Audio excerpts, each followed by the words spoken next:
अस्सलाम वालेकुम। मैं हूं मुनीब शफीक और आप देख रहे हैं मुनीब बोलो।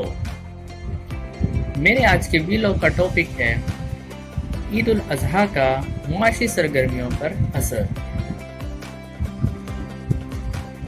तो नाजरीन, ईद उल अजहा मुसलमानों के लिए एक बहुत बड़ा इवेंट होता है।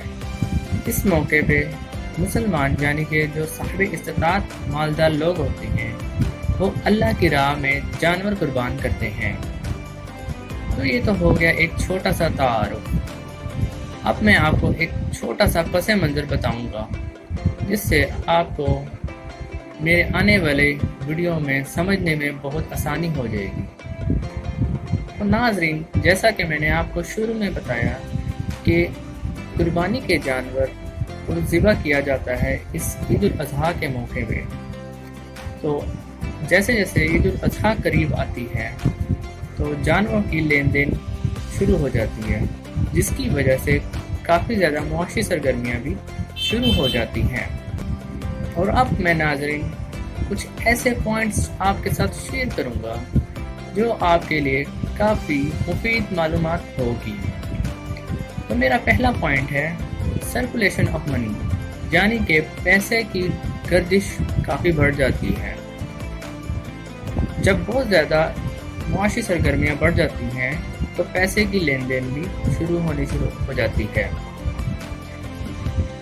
जैसा कि देहात से लेकर शहरों तक काफ़ी ज़्यादा मुआशी सरगर्मियाँ बढ़ जाती हैं, तो इस तरह पैसे की जो भी गर्दिश है वो भी बढ़ जाती है। मेरा जो दूसरा पॉइंट है वो है इकोनॉमिक एक्टिविटीज़।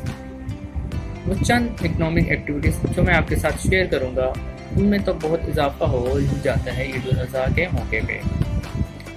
तो जो पहली मैं आपके साथ एक्टिविटी शेयर करने लगा हूँ वो ये है फ्यूल, ईंधन। इन दिनों में ईंधन का बहुत इजाफा हो जाता है। उसके बाद आता है ट्रांसपोर्टर।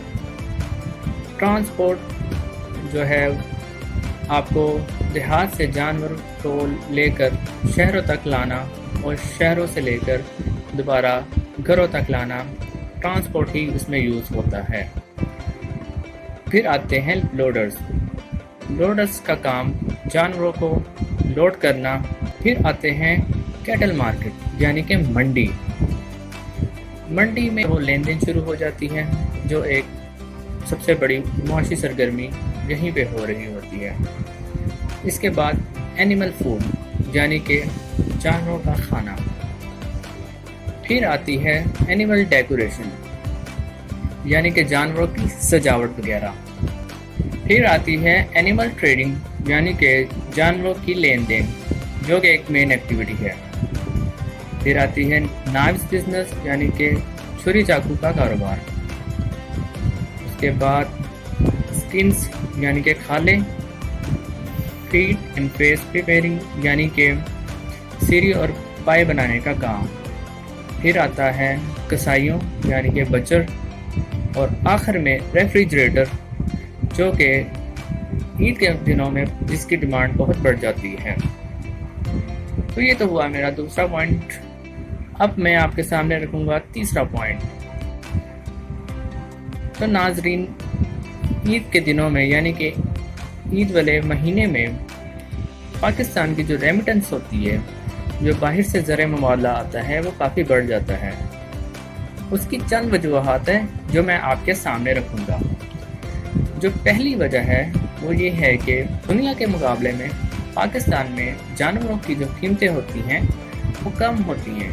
तो जो बाहर लोग होते हैं समुंदर पार पाकिस्तानी, वो पैसे यहाँ पे बेचकर अपने रिश्तेदारों से कुर्बानी करवाने का कहते हैं और वो कुर्बानी इधर सर अंजाम देते हैं। दूसरी जो वजह है वो ये है ओवरसीज़, यानी कि समुद्र पार जिन ममालिक में होते हैं वहाँ पे कुर्बानी करना इतना आसान नहीं होता और उनको काफ़ी सारी जो है रिस्ट्रिक्शन यानी पाबंदियों का सामना भी करना पड़ता है। और आखिरी वजह ये है कि जब रेमिटेंस बाहर से आती है तो जो पाकिस्तानी रुपया होता है वो काफ़ी मुस्तहकम भी हो जाता है। तो नाज़रीन, मेरा जो चौथा पॉइंट है وہ یہ ہے کہ اس سے کافی سارے سیکٹرز ایسے ہیں جو اس سے ڈائریکٹلی انوالو ہو جاتے ہیں۔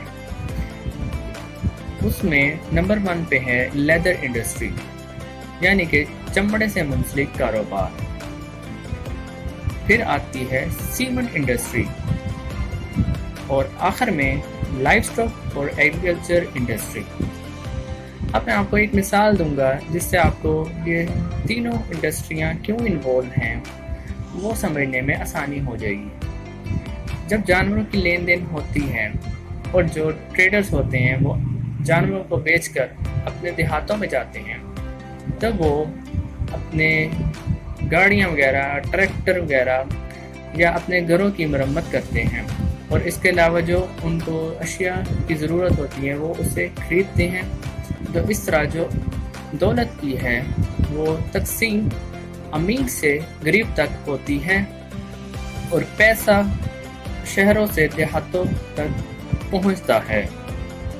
تو ناظرین، یہ تھا آج کا میرا ویلوگ۔ آئی ہوپ آپ کو کافی کچھ سیکھنے کو ملا ہوگا۔